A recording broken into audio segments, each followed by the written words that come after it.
Are Italians actually Romans? The DNA truth that will shock you? Picture this. You're standing in the ruins of the Colosseum in Rome, and next to you walks a typical Italian dark-haired, not too tall, speaking rapidly and gesturing with his hands.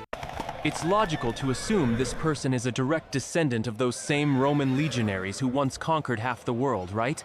But what if I told you it's not that simple at all? When Rome was actually Rome. Let's mentally travel back to ancient Rome. The city has existed for 2,500 years when there was no trace of Moscow yet. It was just a swamp in the forest. The borders of modern Italy almost exactly match the territory of the Roman Empire in the 3rd century BCE. Same peninsula, same ancient cities. Rome, Verona, Padua, Genoa. Everything seems to add up. Amphitheaters still host audiences today. The alphabet hasn't changed, and Italian is so close to Latin that anyone who knows Italian can easily decipher Roman inscriptions. What more proof do you need? But here's where it gets really interesting. Romans you wouldn't recognize on the street. Now here's the shocker.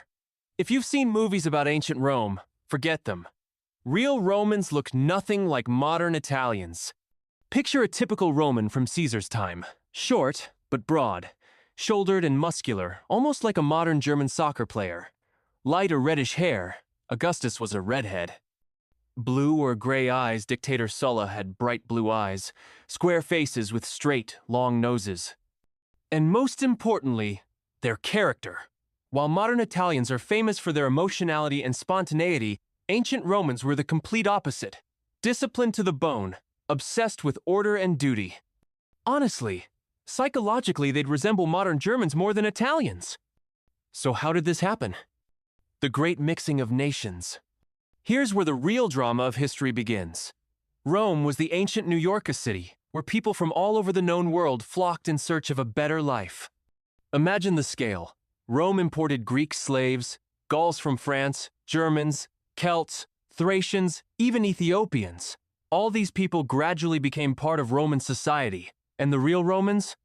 They moved to colonies throughout the empire, founded new cities, mixed with local populations. By the 3rd century CE, something revolutionary happened. Emperor Caracalla issued a decree giving Roman citizenship rights to all free people in the empire. Didn't matter where you were born, Rome, Gaul, or Egypt. From then on, everyone was Roman.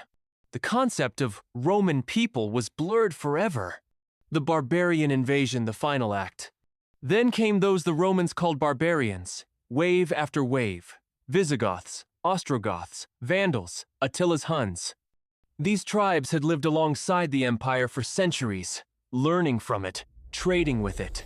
And when Rome weakened, they didn't just pillage it, they settled it. For a while, the descendants of Romans still remembered who they were. They felt like a conquered people. But time erases everything.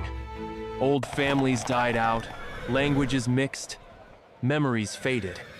Historians consider the philosopher Boethius. The last true Romanhe lived in the 6th century and was executed by a Gothic king.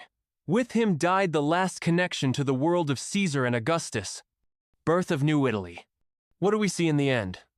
The people who created everything we consider Italian, culture pizza, pasta, Renaissance frescoes, the Leaning Tower of Pisa, Venice's canals, these are already a completely different people.